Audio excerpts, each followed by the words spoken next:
Welcome back to Through the Veil podcast. This is the podcast where we seek to demystify, develop, and celebrate our spiritual gifts through a faith-based lens. I'm flying solo, and Annalee Fuller is our guest. We found each other online, I think. We did a session about a month ago. She is a registered nurse with a passion for women's health, motherhood, and truly holistic healing. She holds a bachelor's degree in exercise and wellness with a background in personal training and nutrition coaching. She believes our physical, emotional, and spiritual lives are deeply interconnected and that lasting healing happens when we care for the whole person. Her perspective has been shaped not only by her education, but by her own experiences navigating high-risk pregnancies, profound loss, and grief. Those experiences ignited a calling to advocate for women, share hope for individuals navigating grief, and help bridge the gap between the evidence-based medicine and the wisdom we carry within ourselves. So I remember when we had our session, I mentioned that we were doing a workshop here in Utah, because Annalee's in Utah as well, which just kind of happened to be like, when she found me, it was just through some Facebook group that I advertise in. It wasn't anything specific to our area. Yeah, I listened to you on the Spirit Outspoken podcast. That's how you found me? And the timing was like amazing. Like it was, I mean, we'll fast forward to like where I was at, but like the timing, I got the email of this podcast and I was like, this is exactly what I'm looking for. And so it was perfect. Oh my goodness, right. Okay. Yeah, what are the odds? So I mentioned the workshop to her and she's like, well, I have like kind of a following on Instagram. And I'm in the area, like, you know, she's like, I don't know if I'll be able to attend because I'm pregnant and like gonna have a baby. But so tell us what your Instagram is and how did that happen for you? Like, tell us more about your story of developing this following and sharing your own story. Yeah, sure. I have been posting on Instagram actually for a very long time, like probably at least 5 years. Started out when I was wrapping up my degree at BYU, and I was studying exercise and wellness, and I started sharing like that type of stuff. So workouts, healthy recipes, motivation, and was doing some online coaching at the same time, and along with like in person in the gym. Yeah. And really like working hard at that. And I mean, as you know, it can be kind of draining sometimes to be on social media, but I really felt like it was important to share the things that I was learning. And then in 2022, I got pregnant with my daughter. And I mean, I'm one of those people that's sick the whole time of pregnancy, especially early on. But other than that, like it seemed like things were going pretty well until about 20 weeks. And then we found out that I might be at higher risk of having a preterm delivery at that point, based off of like they're measuring my cervical length. And so we got referred to MFM and we were kind of had back and forth of not really sure what was going to happen until 24 weeks when I was officially admitted for preterm labor. Whoa. And I had dilated a little bit like that early. And so that was really, really terrifying at the time. And I just continued sharing our story, but like more so for friends and family and just kind of very authentic of like, this craziness is happening. Like, please pray for us that our baby's going to be okay. Do you have an incompetent cervix where like it starts to, because I have a really close friend who had a baby that passed away from that. And then she almost lost another one when wow. Yeah. So that's one of the issues affecting pregnancy for me. So yeah, I was kind of in and out of the hospital for about a month until I hit 28 weeks. My water broke in the middle of the night, just while I was asleep. Like we had thought like, oh, we're out of the woods because 28 weeks is so early. But when you're talking about really early prematurity, like that's a big milestone. Mm-hmm. And so we rushed into the hospital again. And then I wasn't fully in labor. So the plan was to hopefully get to at least get to 34 weeks and then have a C-section because she happened to be breech, of course, right when that happened. And they're like, she could move, but just, it's not very likely. Yeah. But I started going into labor a week later. And so she was born at 29 weeks. Oh my goodness. How small was she? She was 2 pounds, 2 ounces. Oh, wow. Yeah, so she was itty bitty, but she was a tough little fighter. She didn't really have any issues. She was in the NICU for 8 weeks, and then pretty much she hit full term, like 37 weeks, and just was ready to come home. Wow. No long-term issues. She will be 4 in November, and she's just a ray of sunshine. We just loved her so much. But yeah, I was sharing kind of my story throughout that. And then that's when my account like really took off because lots of people were supporting us and probably curious about how it was going to go. Yeah. But that definitely like, I mean, motherhood comes in and like smashes like every idea you thought you had for your life anyway. Right. But having this like pretty traumatic and unexpected entry, I think really changed things for me. And so I was kind of like, once she was home, I thought I kind of got it back into work. I don't know. I just kind of felt lost for a little while. What's my purpose now? Right. Like for a while, it was just waking up to pumping alarms and, you know, like getting my baby home. Keep the baby alive. Yeah. Yes. And I mean, even then, like, you know, coming home with like a newborn sized baby who's 2, almost 3 months old, like that's still the same thing. Just keep the baby alive. Yes. I got a little bit back into personal training, but it just didn't feel as aligned anymore. I was just so different. And so just after she turned 1, I decided to enroll in nursing school. Whoa. Yeah. Because that's a reasonable thing to do. I wasn't expecting that. I thought for some reason maybe you'd already like done the nursing thing and you'd graduated. Okay. Yeah. No. So I started nursing school with a 1-year-old. Okay. And because some of my experience is obviously like being in the hospital myself and then having a child in the hospital for so long, like I just saw how important nurses are. Yeah. Like a good nurse is literally an angel. There's no other way to put it. Yeah. Things are going pretty well. I mean, it's not easy being in nursing school with a baby, but I have a really good support team. I was in a great program. And then I guess December of 2024, we found out we were pregnant with baby number 2. As far as I knew, things were going well. So we were watching my cervix again because she had kind of come in this like gray area. We weren't positive it had been incompetent cervix or if there'd just been some other reason for preterm labor. Yeah. Because it traditionally presents like right on the cusp of viability, which is just tragic too. Yes. I was getting monitored with MFM and got discharged. What's MFM? Oh, maternal fetal medicine. Got it. Okay. So like the high risk doctors. Yes. Okay. Sorry, I feel like being in the medical field, there's a lot of acronyms. Yes. The jargon. I'm like, catch me up. What's going on? Yes. I got discharged at 22 weeks. We were having a baby boy and then went in to just my routine prenatal visit at 24 weeks. And we found out that he had passed. And it was just absolutely just shocking and heartbreaking. So it wasn't the cervix? Mm-mm.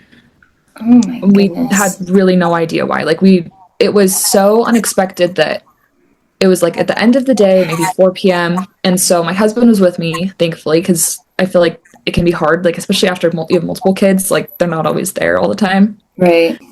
But our daughter was with us too, because we just thought, oh, we'll go in, they're going to measure my belly, she'll listen to baby brother's heartbeat, we'll have dinner. Like standard appointment. Just normal. Yeah. And she was just over 2 at the time. So like she had no idea what was going on. So we dropped her off at my parents, waited for them to call us back into the hospital for an induction that night. Yeah, I labored for about 24 hours. Stop. That's crazy. Yeah, it was really ironic because it was like I couldn't stay out of labor the first time. And then the second time it was hard, long. And then like when I was giving birth, my midwife was like, oh, I can break your water, but this is a really tough bag of water. And I was like, what? Why? Like this was my issue. Yeah. What else could there have been? And so he was born. We spent some time with him. Like it was just, I'd been awake for so long at that point and so tired. Yeah. I mean, you know what it's like to be with your child in the hospital and that misery. And like, yeah, we're like, while I'm in labor, the social worker is coming in and saying, here's info packets on like funeral homes and cemeteries and what do you want to do? Like, I don't even know. You're like, I don't even want to be in this situation. I don't even know what I want to do. And like crawl under a rock and like never show my face again ever. Yeah. So yeah, really hard to like make decisions about what to do like with your child's body when like the day before you were like, picking out what color the nursery is going to be. And his name is Henry. So that was last May of 2025. And yeah, it just blew open my world. I had about a year left in nursing school at that point. When I was in labor, I actually had to reach out to my school and tell them that I wouldn't be able to attend my labor and delivery clinical rotation that was supposed to take place like 2 days later. Stop. You're like, I am in labor and delivery. Yeah. Ugh. And they were so good with me. I was so worried that I was like, nursing school has a lot of horror stories. Like, am I going to fail out now? But my school was just amazing. I feel like for my entire life, I've been raised LDS and like wanting to believe in heaven and angels and all those things, but never really had like personal experiences. Right. And like believing that other people had, but it just wasn't really something that seemed like me. No, that was tangible. Yeah. And then, after losing my son, it just became like so different. Like, it was just, especially in, I'd say, the like first few weeks and couple months after he was born, it was just like the veil just parted, and I was having so many crazy experiences that I couldn't explain any way other than like, oh, heaven's real. Yeah. And my baby is still here somehow. Like, yeah, I don't know exactly what it all looks like, but like, he's okay and he's happy. What was so remarkable to me is when we did your session, I don't think you gave me any information about who you wanted to connect to. And I felt... Yeah, I just said like, it's a male presence, I think. Oh, you said male. Okay. Yeah. So I felt this very like adult version or like more mature. And I was like, oh, he's got this great sense of humor. And she's like, yeah, that all tracks. And she's like, oh yeah, that's definitely him. But what was so remarkable about that is I was connecting to what was your unborn baby, but you had already experienced him at like such a personal level of what does he feel like? Like how does he show up? This warmth, this, I remember the calmness, but I also remember the really great sense of humor. And, for most people in your situation, they would have been like, I don't know who you're talking about. Right. Yeah. But it wasn't a baby I was connecting with. It was like I don't want to say man, like a young man. It was a fully formed person. That's how he feels to me too. And in some ways it is like a little bit annoying because it's almost like he feels like older than me. Like, yes, like he knows more, so like wise. Yeah. And I can relate to that with my son. Like he feels like a mentor, a spiritual mentor for the family. Yes. And like the oldest child, which is weird because I have a 17-year-old. But Wesley feels like he's like 18, 19, or 20, Mm-hmm. So in some ways, he's like my oldest kid. Yeah. But he's my middle, just like yours is your middle. Yeah. Yeah. Spoiler. It's fine. Spoilers, but it's okay. Yeah. Yeah, no, that's exactly how it was. And it was so strange because throughout my life, my mom has had lots of experiences of talking with angels, seeing angels, like, wow. And so that was never something that was like foreign to me. And like I said, like, it was one of those things where like, I totally believed it for her, but it just didn't happen for me. Yeah. But like, there was just things that were like, yep, that's pretty uncanny. Like that's how it is. Mm-hmm. I just wanted him to come to me so bad after he was gone. After he died, I was just like, he just like come to me in a dream or, like, every single night before I'd go to bed, I'd pray and be like, can I please have a dream where we're together? Yeah. And that didn't happen initially, but I think my dreams have actually become a very powerful healing tool in my grief since then. But there was like this one time when I was sitting at the park. I don't even know if I was 2 weeks postpartum. So, like still bleeding and uncomfortable. Oh, yeah. But like it was May and so it was nice weather and our daughter needed to get out and like I needed to get out. Yeah. And I kind of I was writing in my journal and just thinking about him. And I had this moment where I just kind of like looked up and maybe like 100 feet in front of me, there was a tree. And I kind of just had this sense of like this really tall, dark-haired man, which is kind of what my husband looks like. He's very tall and thin with dark hair. But like different. It wasn't just my husband, like kind of just leaning against the tree with his arms folded and just kind of like present, watching, but like calm, you know? And I feel like I kind of had a conversation with him at that point. I'd have to really look back in my journal to like remember all the details. I feel like that's another thing about grief is like you get so foggy. Yes. So I'm grateful that I did keep a journal of these things that happened. Yes. Always people, when they have spiritual experiences, write them down because it won't stay as crisp and clear as it seems like it will when it first happens. Yeah. Right. And so I saw him kind of in this way, just in my mind's eye. I didn't like see anything. Right. You saw him with your spiritual eye or your third eye. Yeah. I think I talked to my husband about it, but other than that, I hadn't really told anyone. But a few days later, I was just like laying in my bed and I had asked my mom to come and like help clean our bathrooms because I was just like, I just need help. Like, I can't do this. And my mom is also a clean freak, so she's really good at that type of thing. And I was like, this is the perfect thing to ask her to do. Yeah. And so she was in our room and she was kind of working on our bathroom, but we were talking back and forth. And she was talking about like the sense she gets of Henry. And she was standing like kind of just between the bed and the bathroom.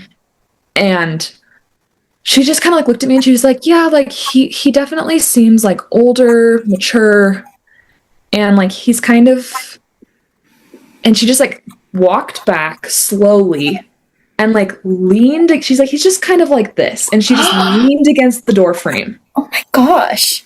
Yeah. It was great. And I was like, like chills. Yeah. Because I hadn't said anything to her. And like, my mom isn't someone who just like comes in and like leans against the door. Like it's not a behavior that she while she's cleaning a bathroom. Right. She's like, he's just kind of like this, just kind of watching. And I was just like, so that was like a really strong confirmation for me of like, we are getting this exact same thing.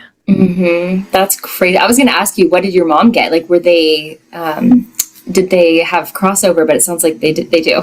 Yeah, absolutely. And so that was like, for me, I was just flabbergasted. Yeah. Did you tell her? Yeah. And then I was like, Mom, like, this just happened. Like, then I told her after, but I had not said anything. No one can know what that feels like until you've lived it. I know. I was at the pool today with my two youngest kids, and there was this little boy wearing a little pedal jumper floaty, you know? The exact same one that my son, who passed away, used to wear. And it's an older one. Like, it's obviously a hand-me-down. It was released like 12 years ago. And I was staring at this little boy, and I was like, oh my, and it hit me really hard. Yeah. You just don't know. Sometimes. It just comes out of nowhere. And sometimes I'd just be like, oh, cool. That reminds me of Wesley. And that's really fun and happy. But today it was sad. You just never know. Grief is tricky that way. Yeah, for sure. Especially early on, you're just in a pit. You're so vulnerable early on. You're so vulnerable. Yeah. And so but I was having these like amazing, beautiful things happen simultaneously that were like carrying me through. Like I felt the presence of angels, like absolutely, because that was my prayer. I was like, I can't walk through this. I cannot even take one more step by myself. Like I need to be carried. And that was actually another thing that I connected with really strongly on that podcast episode that I listened to, and you like your song, like I was just saying that reminds me of a song someone wrote. Yeah. When you were talking about that, I was like, that was my prayer. It was like, angels, just carry me. Like I cannot walk. Well, I got that quote from a nurse. Did I say that on the podcast? Yeah, I remember that. It was a nurse who had the intuition and the ability to connect and feel angels herself. She said, I've never seen anyone let the angels carry them the way you did. And I wasn't focusing on angels when I was in the hospital room with him when he passed away. I was just sad and wanting to connect to him, you know? I wasn't thinking about anyone else. But yeah, that concept of like letting angels carry us and asking for help and to be aware of their presence. It's asking you shall receive. If we don't ask for specific things, maybe we'll have some cool experiences. But if we ask for specific things, we're way more likely to have those experiences. Absolutely. Yeah. Yeah. And I've definitely found that and not even just like asking, but like for me, it's like expecting, like I am desperate. There's no reservation. Yes, like, I call. If you don't, I'm praying for this help, and if it doesn't come, like, I'm gonna just fall off. I'm kind of without a parachute here, so it needs to happen. Yeah, I call it positive entitlement. Yeah, I think we are spiritual beings entitled to spiritual experiences, especially if we really are asking and we believe. That's the recipe, you know? Right. Especially if you're a grieving mom or grieving anyone, like anyone in changes everything. Yeah, exactly. And it doesn't have to just be, I mean, we experience lots of different forms of grief in this life. So like whenever we have that like desperate need, because our life is off kilter and we ask, there's so much we can receive. Like shortly after he was born, I went back through my medical records and realized that I'd had some critical lab work that had been missed. Oh. And quickly found out that, you know, with like some research, that this is probably why he had died. Okay. And that if it hadn't been missed, he would probably be alive. Oh gosh. And that just like added this really intense layer of like anger. You know, not like if anyone ever tells you like, oh, everything happens for a reason, like, oh, God's will, God knows more than that. That's not balm for grieving anyone. No, and mistakes actually happen. Right. And then in this case where I knew that it was like actually could have been prevented, it was terrible. I mean, it's something that's hard to grapple with. Mm-hmm. But I was just in such a low place. And one of my friends had been telling me about this lady that she would see for foot zoning for like years. And I've just been like, that's great. Like, I'm glad that works for you. Like, I'm kind of just vibing. My life is pretty good. Like, but then after Henry was born, she reached out and said that she would pay for me to go to a session if I was willing. And I was like, give me anything. You know, that same, like, whatever you got. Bottom, I'll take it. Yep. So I walked in, hadn't even sat down in the chair yet, and she just looked at me and she was like, oh, sweetheart, you've lost someone. It was your baby boy. Ooh. And it was like she also had been a nurse for like 30 years. Wow. Before kind of getting into like this more spiritual space. Mm-hmm. We had this kind of back and forth conversation, and at this point I'd kind of figured out what had happened, but to explain it to people it took like a long time because the medical complexity of it is a lot. And at the end of the set, and this was not even a month after, but I'd just been absolutely rock bottom for that whole time. And at the end she asked me like, how do you feel? And I was able to say neutral. Wow. From like negative 1,000% good. Right. That's huge. Neutral is a gift when you're like having just a moment of like, oh, I can breathe. Yeah. Did not feel good.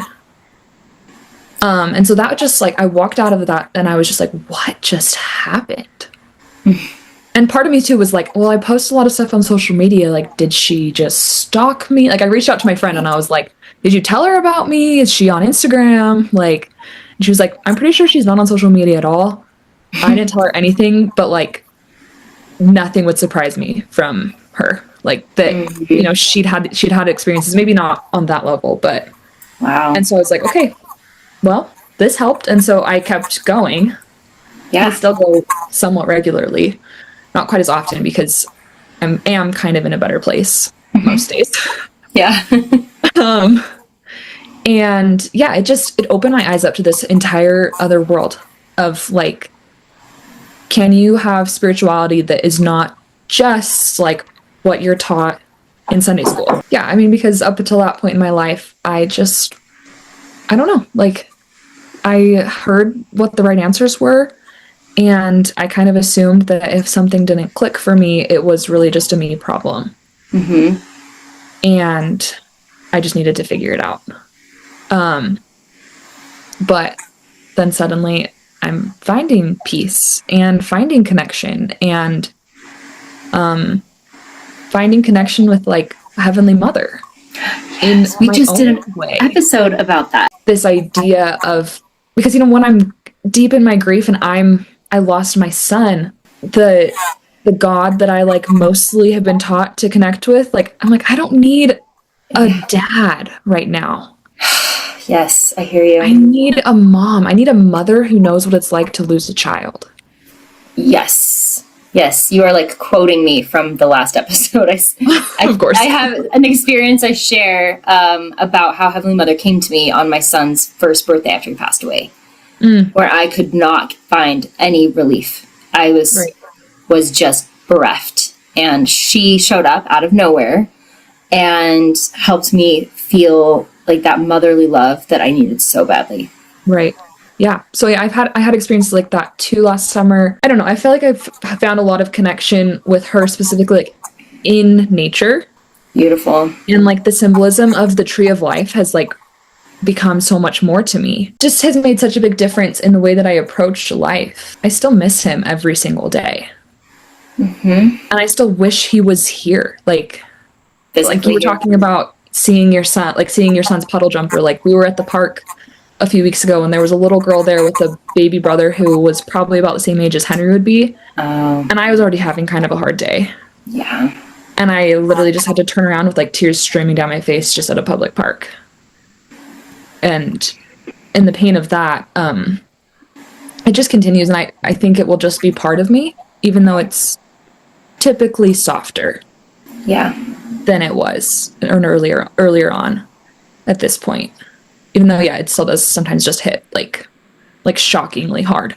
Later that fall, I found out I was pregnant again. Actually, I was having such a terrible day that I was like, I don't know what's wrong with me. Like, do I need to go check myself in somewhere? Oh, wow. And I was I don't know. I just was so overwhelmed. And I was like, well, I'll just take a pregnancy test. Like, I'm not even late. I don't know. Not even expecting anything. Because up to this point, it had always been easy for me to get pregnant, and then it wasn't. Okay. And so it'd been a few months, and I took it, and it was positive, and I was like, oh, that's why I'm like a psycho right now. Hormones. But with that pregnancy, it only lasted a few weeks. Like my HCG levels were climbing, but within a couple of weeks, I was bleeding enough that we went to the ER and confirmed that it was a miscarriage. Wow. And that was just like a different type of, I don't know, added nuance to my grief, but I think it didn't hit me as hard as it would have as if like that had been my very first loss. Right. And then the next month I like did the math and I was like, okay, if I get pregnant this month, then the due dates are going to be like the same as Henry's. And I'm not doing that. No. And so I was like very intentional, like, nope, not this month. And then I got pregnant. Don't even know how. Like, yeah.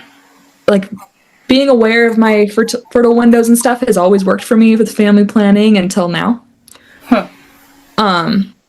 And then we even went to my first appointment and they like moved my due date back 10 days, which I was okay with. But like it meant that I had like ovulated later in my cycle and I'm usually very regular.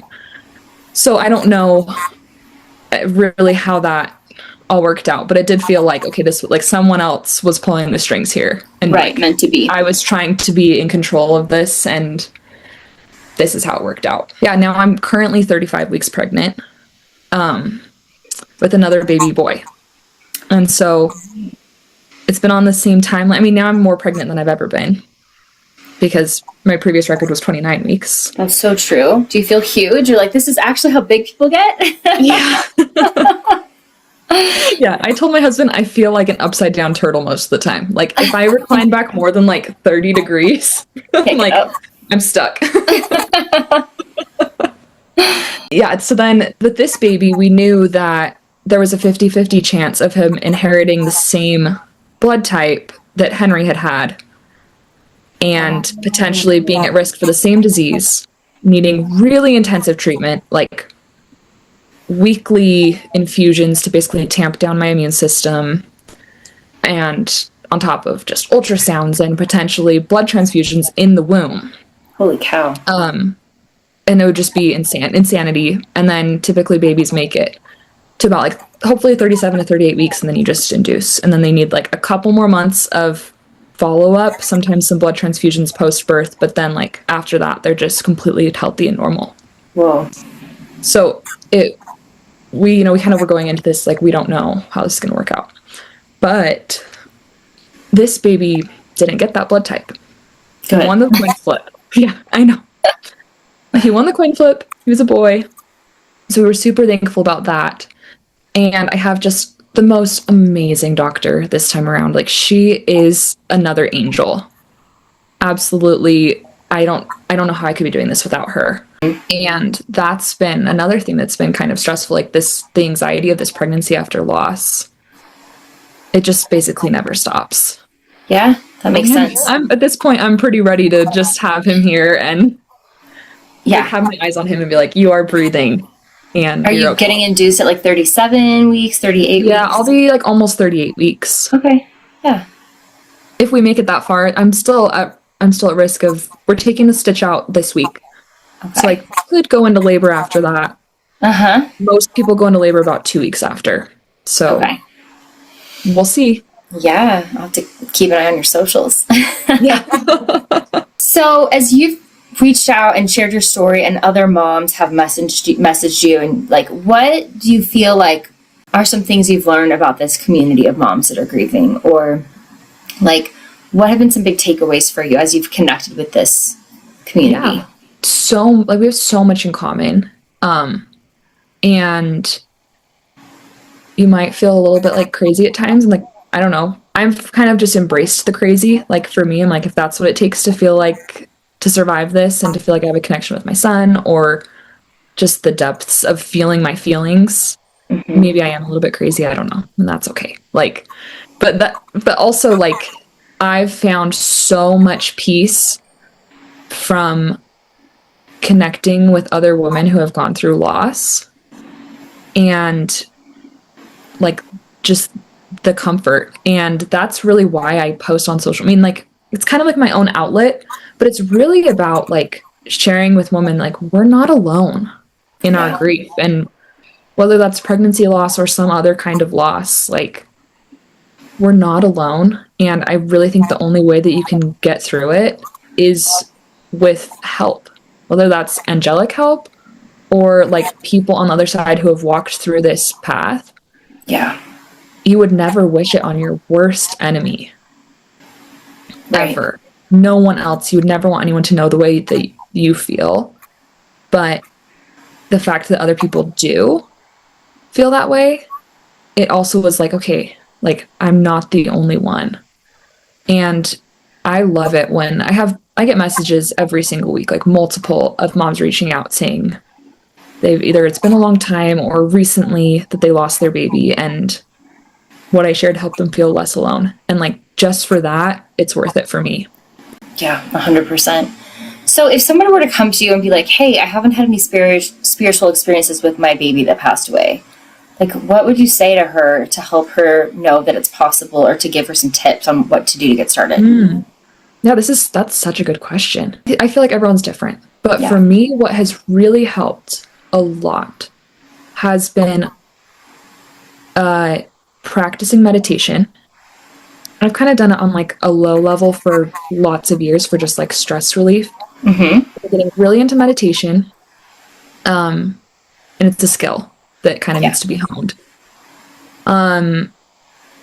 Also keeping a journal, like I mentioned before. Yes. And sometimes just like rolling with it. Like, just, like, if I would write down a question and be like, Henry, like, are you okay? And then just like letting the answer come, and maybe even writing it down and be like, yeah, Mom, I'm good. Like, I'm happy. You don't need to worry about me. I'm here. I'm with you. And then just accepting it. Like, looking for the signs. There's also a book that was really helpful for me. It's called Signs by Laura Lynn Jackson. I'm sure you've heard of it. That book really helped me. I've like had so many cool experiences after reading that, of being like, okay, like, this is going to be the sign. Like, green is one of his signs. Also butterflies. Nice. And I know that's like, I didn't know that was a super common one at the time. It just kind of came. Yeah.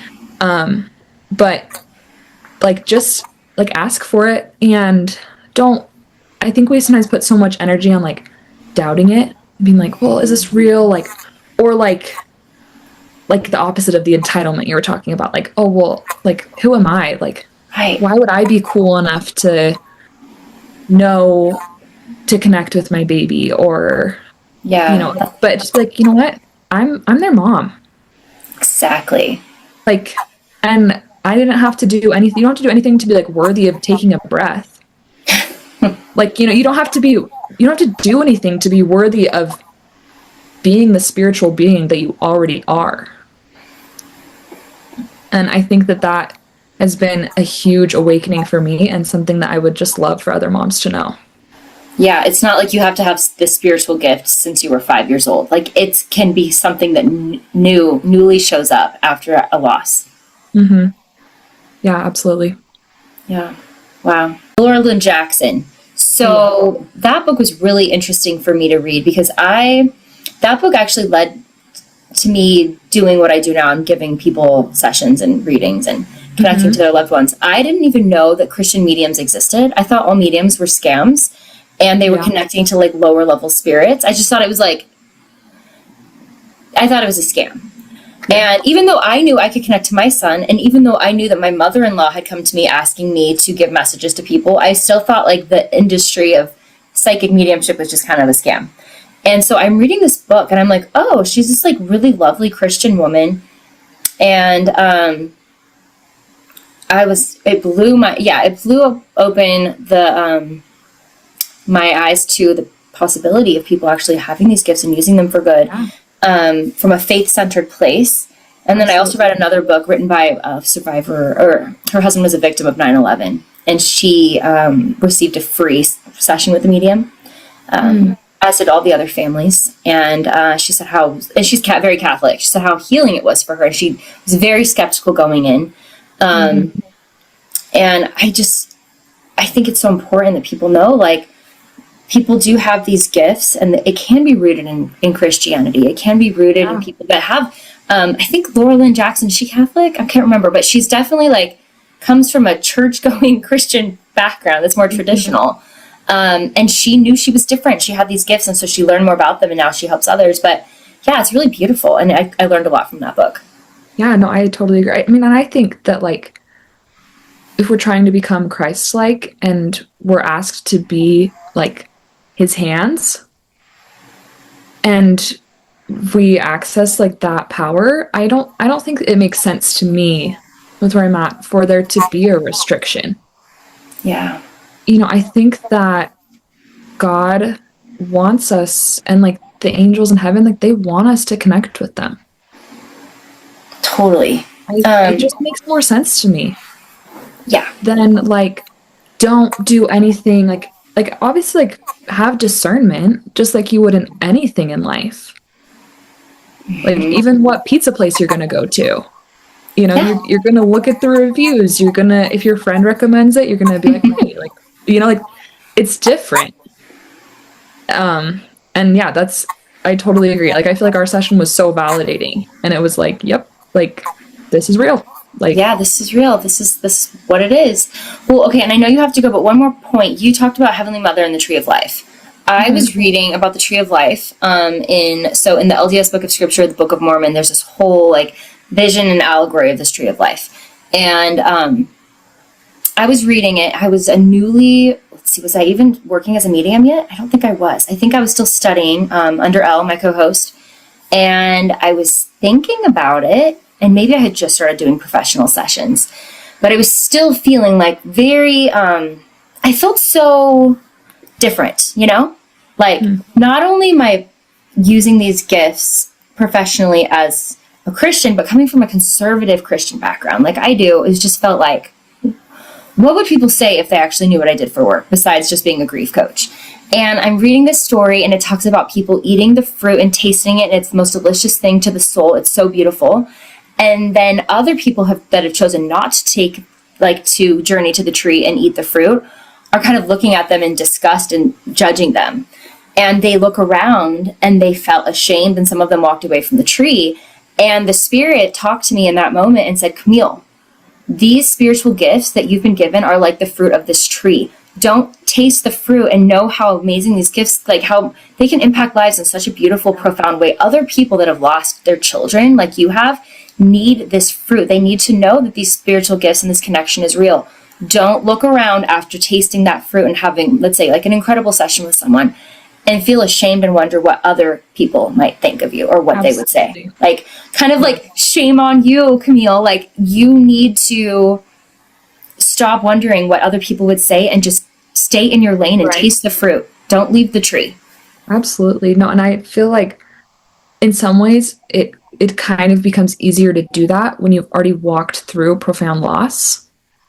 Yeah. Because you're like, well, what's the worst case scenario? Someone doesn't like me. And it's like, well, I've already lived through I'm currently I live my worst nightmare every day when I wake up. Yes. So can't get worse from here. Like all I can do is try and survive this now. Yeah. And if there's goodness and like you can feel that connection, like, yeah, don't turn away from it. Like, if there's something that is helping you survive the worst thing, you're not going to get worse. Honestly, the people, like the friends that I've lost, because not everyone sticks around, like it prunes things down and you find who your real people are. And like, they weren't going to go anywhere anyway. Yeah. Even if you're like, oh yeah, now I do this like weird thing, like, they don't care. Like, you're the real people, they just love you. And I think that's how God sees us too.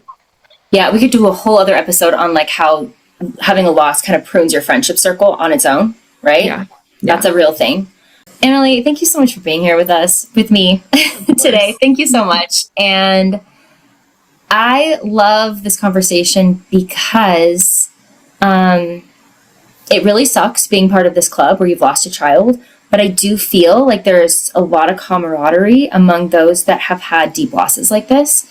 And I really feel like there's so much strength in community, which is why you've built your platform, which is why Elle and I have done this podcast, because we want to find strength in community. So if people want to find you, they can go to Instagram, Annalee.Fuller.